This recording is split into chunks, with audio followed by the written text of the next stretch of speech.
न्याय और कानून मंत्री की पोती नकल करके पकड़ी जाती भोजपुर के अंदर। इससे शर्मनाक घटना नहीं हो सकती। राजस्थान के अंदर सिवाय आंदोलनों के कुछ भी नहीं चल रहा है। तो मुख्यमंत्री, प्रदेश अध्यक्ष और 40 विधायक और एक सांसद मंत्री जिस तरह बच्चों के बीच में बैठ के बात की, सीएम ने कहा एग्जाम की तिथि आगे बढ़ाएंगे, नहीं बढ़ाई। कितने लोगों की बात खराब करी और उन बच्चों की मानसिक स्थिति क्या होगी। निकम्मी सरकार के सामने कभी भूख हड़ताल जान के भी मत करना। भूख हड़ताल उनके सामने की जाती है और संवेदनशील लोग होते हैं। पोपा भाई का राज है राजस्थान के अंदर, फर्स्ट ग्रेड के बच्चे आंदोलन कर रहे हैं। हम लगातार 57 दिन से आंदोलन कर रहे हैं।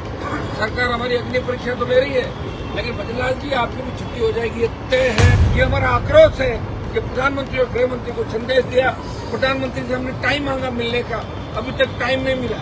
हमने कहा भाई नहीं तो गृह मंत्री मिल ले, लेकिन जब तक समय नहीं मिलेगा या तो हमें ना दो तो फिर हम मिलने का दूसरा रास्ता जानते हैं, सड़क मार्ग या जैसा भी होगा हम करेंगे। डॉक्टर राकेश के 6 दिन से आज बॉडी एसएमएस अस्पताल के अंदर मरीज धरने पर बैठे हैं। एसएमएस अस्पताल के अस्पताल का भी ध्यान रखना अपने को। बहुत से मरीज है वहाँ, वो भी डिस्टर्ब नहीं होने चाहिए। अपने शांतिपूर्वक तरीके से आप लोग वहाँ हो गए धरना स्थल और वहाँ से कूच करेंगे भजनलाल के आवाज की तरफ। और कल का कूच एक नया ऐतिहासिक कूच होगा।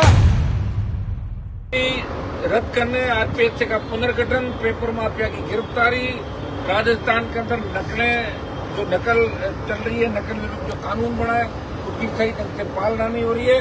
और न्याय और कानून मंत्री की पोती नकल करके पकड़ी जाती भोजपुर के अंदर। इससे शर्मनाक घटना नहीं हो सकती। राजस्थान के अंदर सिवाय आंदोलनों के कुछ भी नहीं चल रहा है। ये नौजवान सड़कों पे आरएएस भर्ती परीक्षा के अंदर आपने देखा कि भारतीय जनता पार्टी किस तरह हताश है। दो मुख्यमंत्री, प्रदेश अध्यक्ष और 40 विधायक और एक सांसद मंत्री जिस तरह बच्चों के बीच में बैठ के बात की, सीएम ने कहा एग्जाम की तिथि आगे बढ़ाएंगे, नहीं बढ़ाई। कितने लोगों की बात खराब करी और उन बच्चों की मानसिक स्थिति क्या होगी जो आरएएस मेंस का एग्जाम दे रहे हो। जीवन में 1-2 बार मौका मिलता है। दूसरा, फर्स्ट ग्रेड के बच्चे जो बैठे हैं भूख हड़ताल पे, मैंने उनको पहले ही कहा था कि निकम्मी सरकार के सामने कभी भूख हड़ताल जान के भी मत करना। भूख हड़ताल उनके सामने की जाती है और संवेदनशील लोग होते हैं। पोपा भाई का राज है राजस्थान के अंदर, फर्स्ट ग्रेड के बच्चे आंदोलन कर रहे हैं। हम लगातार 57 दिन से आंदोलन कर रहे हैं। सरकार हमारी अग्नि परीक्षा तो ले रही है, लेकिन भजनलाल जी आपकी भी छुट्टी हो जाएगी, ये तय है। हाँ, हम सड़कों पर आएंगे निश्चित रूप से। अगला जो हमारा पड़ाव होगा वो ट्रेक दिल्ली कूच या हाईवे पर होगा। उसके बाद आपसे नहीं संभलेगा। कि राजस्थान का नौजवान खुद जानता है अपने हक और अधिकार की लड़ाई। 1 लाख की आक्रोश रैली, जेल भरो आंदोलन, 57 दिन का संघर्ष और उसके बाद सरकार के फूट तक नहीं लेगी। सरकार के किसी बड़े व्यक्ति ने बात नहीं करी।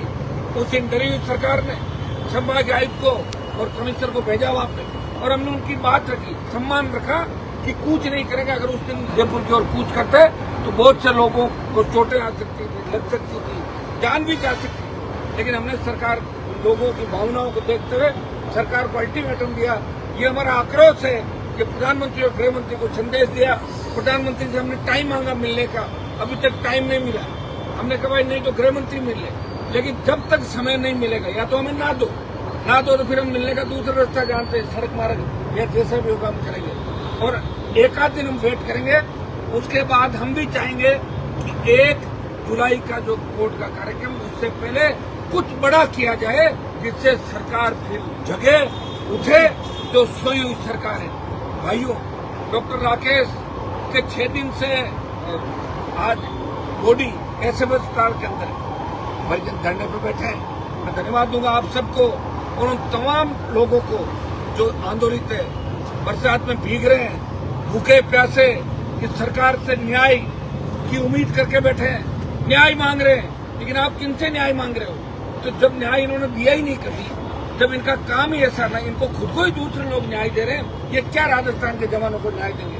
भाइयों, मैं इतनी अपील आप लोगों से करना चाहूंगा। कल का हमारा 1 बजे का जो कूच है उसमें बड़ी तादाद के अंदर एसएमएस अस्पताल का भी ध्यान रखना अपने को।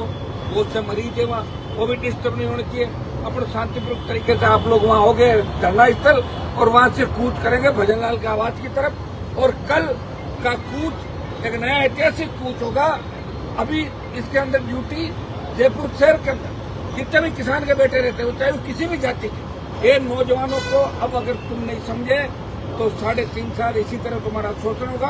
और फिर जो सरकार रोज इधर उधर आप करते हो, वो सरकार भी शोषण करती रहेगी। कांग्रेस ने शोषण किया, भाजपा ने किया, आपकी किसी ने सुधरेगी।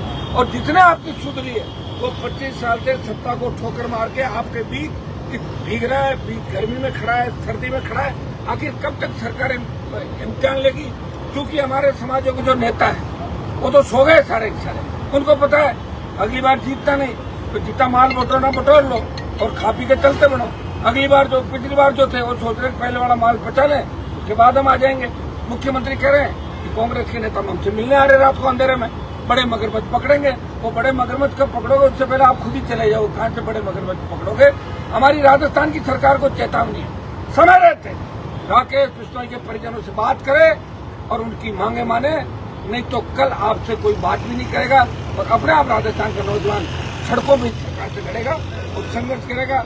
भाइयों, निश्चित रूप से न्याय में लंबा समय लग सकता है। अंग्रेज व्यापार करना है तो भारत के अंदर, लेकिन 150 साल से ज्यादा राज करके चलेंगे। आपसी फूट डालो, राज करो। सरकार भी यही काम कर रही है। अब सरकार के कई मंत्री कह रहे कि परिजन हमें बिना पूछे वहां कैसे चलेगा। अब तो पूछेंगे, हर आदमी किसी को पूछेगा, अपने आप जाओ, सरकार की ड्यूटी है। जब राकेश ने सेल पोस्ट खाई तो वहां के पुलिस प्रशासन ने इनको यहाँ क्यों भेजा? एम्स के अंदर तो एक मशीन चालू थी, लेकिन अपना झंझट कटे। जोधपुर वालों ने सोचा जयपुर में चले जाए, वहां होगा जो भी होगा। तो जोधपुर वालों में कार्रवाई करनी चाहिए। उन्होंने जयपुर कैसे भेजा? तो जयपुर भेज दिया। तो जयपुर वालों की ड्यूटी है वो बात करे। इनकी कोई बड़ी मांग नहीं है, लेकिन कल के बाद मांगों का एक ज्ञापन और जुड़ जाएगा। फिर न तो हम सरकार से बात करेंगे और न सरकार की तरफ देखेंगे। इसी तरह सरकार का सहयोग करते हुए और सरकार की ईंट से ईंट राजस्थान में बजा देंगे। तैयार हो जाओ, कल बड़ी लड़ाई हमें 1 बजे लड़नी है और कल आर पार की लड़ाई होगी। ये नौजवानों, बिना बुलाए, ये कोई बात का और शादी का कार्यक्रम नहीं है। यहाँ हर वक्त तैयार रहो। जयपुर में जो बैठे हो सारे आ जाओ, आसपास जो आ सके आसपास आ जाओ। ज्यादा दूर है वो रिजर्व में रहो, ज्यादा दूर वालों को यह नहीं आना, क्योंकि उसका कल के बाद परसों पहले दिन और बड़ी रैलियां भी करनी पड़ जाए। इसलिए 50 किलोमीटर के एरिया के अंदर जितने भी नौजवान हैं वो अपने अपने साधनों से आए, जयपुर के अंदर फिर ताकत बताएं और फिर भजन लाल को संदेश दे कि हम जब चाहे कूच कर सकते हैं, हम जब चाहे इकट्ठा हो सकते हैं। आप ये मत सोचना कि 25 तारीख जितनी बड़ी रैली अगर हमें करनी होगी तो उसमें भी बाद में उससे भी बड़ी रैली जयपुर के अंदर करेंगे। हर जिला मुख्यालय में जाएंगे, जन सुनवाई करेंगे और आंदोलन करेंगे। लेकिन अभी हमारे जो मुद्दे SI भर्ती, आरपीएससी का पुनर्गठन, रोज जो घटनाएं राजस्थान के अंदर हो रही है, आप बताइए। ICU के अंदर बलात्कार हो रहा है, थाने में बलात्कार, एम्बुलेंस में बलात्कार, अस्पतालों के अंदर इस तरह की घटनाएं, कोई सुरक्षित नहीं है। भाइयों, सुरक्षा की स्थिति आप देखो, कौन सुरक्षित है? आप बताओ मुझे। एक डॉक्टर हमारे नागौर का रवि, जो वाटर कूलर में पानी भरने जाता उसके अंदर, तीनों भाई डॉक्टर, अच्छा परिवार है, और करंट आके उसकी मौत हो जाती है। और उस मामले में भी लीपापोती करे, जबरन पोस्टमार्टम करा के उनको डरा रहे। ये कतई बर्दाश्त नहीं होगा। मैं भजन लाल सरकार को चेताता हूँ कि आप लोग डॉक्टर रवि शर्मा के परिजनों को भी न्याय दें, नहीं तो हम इस मामले को भी इसके साथ जोड़ते हुए तमाम जो मुद्दे 19 से 25 के बीच जिस तरह रेजिडेंट डॉक्टरों ने समय समय पर इस तरह आत्महत्या की, कई दूसरे मुद्दे थे, उसमें सरकार ने 6 साल के अंदर हमेशा बरगलाने के अलावा काम नहीं किया। मौका तो भाग के आ जाते हैं, घोषणा कर देते हैं और फिर भाग जाते हैं। सरकार हमें थकाने की कोशिश कर रही है, हम थकने वाले नहीं है भजन लाल जी। हमने वसुंधरा की छुट्टी कर दी थी, 7 समंदर पार चली गई। आप तो हो ही क्या, आप समझ जाओ। आप भी इस बात को वार्ता करो, बात करो, ऐसे करो, राजपेक्ष का पुनर्गठन करो और राकेश बिश्नोई के परिजनों को न्याय दो। ये वही चीज जब मांग रहे जो चुनाव से पहले मोदी जी, अमित शाह, इन लोगों ने कही थी कि सारी भर्तियां फर्जी है, पाताल से ढूंढ लाएंगे माफिया को, अपराध खत्म कर देंगे। कहाँ खत्म कर दोगे? आपसे तो कुछ भी नहीं हो रहा है। और सिंदूर के अंदर देखा नहीं कि अमेरिका ने पंचायती करके और तुम्हें चुप कर दिया था। कैसे लड़ रहे हैं इजराइल जैसे देश, कैसे लड़ रहा है यूक्रेन, छोटा देश होते हुए अपने मान सम्मान और इज्जत की लड़ाई लड़ रहे हैं। कौन सी लड़ रहे हो आप लोग? सिवाय मीडियाबाजी, सोशल मीडिया, भर दो सिंदूर। ऐसे कौन सिंदूर भर देगा? सबके घर के अंदर लाठी पड़ी पड़ा लो क्या सिंदूर है? कि जाओ और तुम सिंदूर भर दो। कौन भर दे भाई सिंदूर? जरूरत नहीं पड़ेगी जबरन सिंदूर भी भरने की। सोच भी ले राजस्थान इतने कमजोर नहीं हमारे। हो सके हमारी इतिहास के अंदर कुछ लोगों ने गलतियां की होगी जिनकी वजह से हमें खामियां आज हमारे तक उंगली उठती है। लेकिन मजबूत लोग भी थे। हमारा सूरजमल थे, महाराणा प्रताप थे, कई ऐसे योद्धा राजस्थान के अंदर हुए जिन्होंने लड़ाई लड़ी, आज की रोटियां खाई और दिल्ली पे अगर कब्जा किया तो महाराज सूरजमल ने दिल्ली पे कब्जा कर लिया था। ये वही राजस्थान है जिस पर अग्निवीर आंदोलन राजस्थान का जवान इसका नेतृत्व करेगा और अमित शाह और मोदी को भी झुकाएगा। तो बजरलाल जी आप झुकने के लिए तैयार हो जाओ, आपको तो हम आज रात को ही झुका देंगे।